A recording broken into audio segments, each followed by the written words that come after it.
I'm flusioning. I'm flusioning. We have first time maybe. Dang it!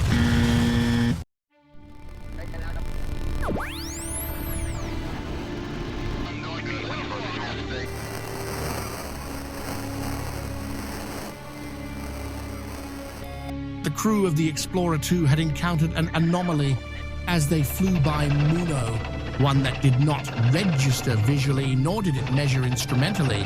The form of this aberration came as a pixelation in the matrix, a divergent graphical inconsistency, a measure of misshapen mods. The object held no gravitational influence. It gave no other indication of its presence other than the slowly descending arches that fell into its center like floating ocean waves. Tales of mods past talk of such an object. There are even glorious videos of this oddity. But here in this Flusion construct, it remains a two-dimensional object with a fringe of dirty graphics. But it was in fact, by all accounts, indeed, or possibly a wormhole.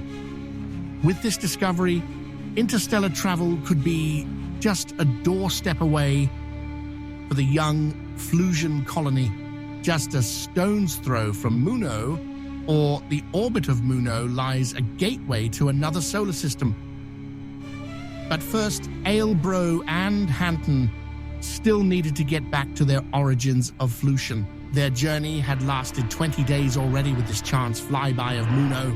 Snacks did not seem to be a problem at all, but the remaining fuel left mission control and the administrator questioning whether the craft would be able to find an encounter with Flusion and return home before all fuel and means of safely returning expired. 25 more days would pass before mission control and the administrator finally found an encounter with Flusion. But the biggest question still remained: would there be enough fuel to pull the vessel into Flusion's atmosphere and onto the surface of Flusion? With the last bit of liquid fuel, Hanton and Ailbro had captured an orbit around their home moon planet, and with the final last breath of vapor still left in the tanks, the crew of the Explorer 2 pulled the craft within 20 kilometers of Flusion's surface, enough to air brake into the thick atmosphere, enough to pull the craft to the Terra, enough to bring Hanton and Ailbro home from the longest manned Flusion journey to date.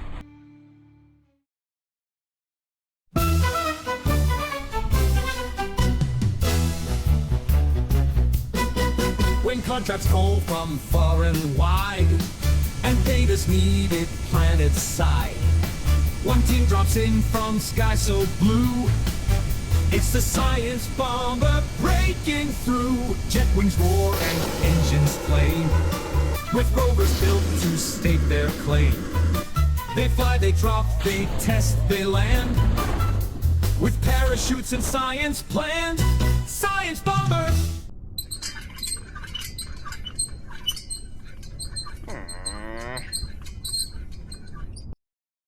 It was now day 210 into year 1 for the Flurians, as the administrator deemed them now. 'Cause I feel like it. Come on! Glitch! The tech tree was now fulfilled up to the locked-out tech, still dependent on a research and development facility upgrade of almost $500,000 funds to unlock further development.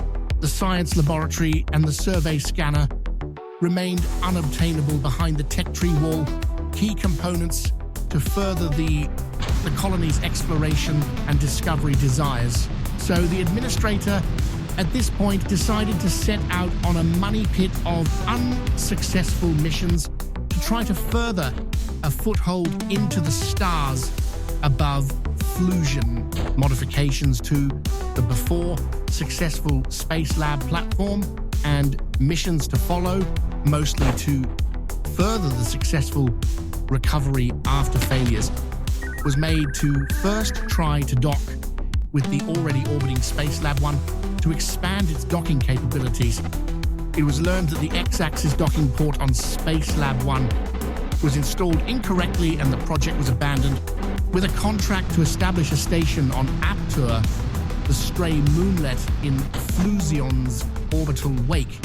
An attempt to put an unmanned station on the gravitational precariousness of Aptur's orbit was also unsuccessful, as the station ran out of fuel just shy of establishing an orbit.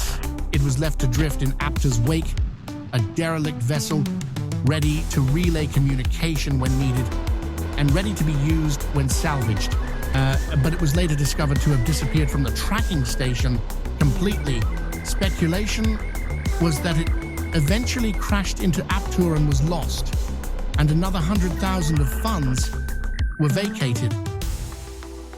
And it was again time for the team to get back to grinding Flusion-based contracts.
With successful missions and safe return of the Sonner Explorers, the tourism branch, a steady golden ticket for the space agency, had turned its high-profit interest to Sonner orbits and Muno flybys. The administrators set out on commissioning a vehicle to handle a high capacity, much higher capacity than the now mothballed, retired, and replaced Spacebus 1000. Built on previous ideas of using a base below hitchhiker modules to support landings and using an air brake system, much like the Joey project had introduced to maintain orientation on re-entry, a complete launch-to-return vehicle was produced, hopefully capable enough for the big eyes of the administrator's billfold.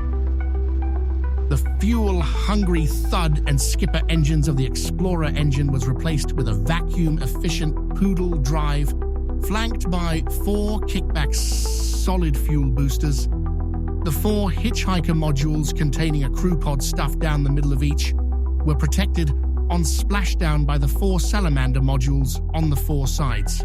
The 4 Salamanders also were aligned to be used like air brakes, keeping the ship in re-entry alignment. A final Salamander pod at the top gave the vessel the central bridge of command and control. The total number of crew and passengers at full capacity was 34, and if capable of performing orbits of Sonner, flybys of Muno, and safe returns to Flusion, then the future was golden for the budding space agency and the Sonner Spaceliner 2000. The successful tests of the Starliner 2000 gifted no hesitation to the administrator, seeing an entire crew gaining higher level experience with one mission and serving the first tourists on the inaugural manned flight. The administrator stuffed all hands within the agency on board and mashed the launch button.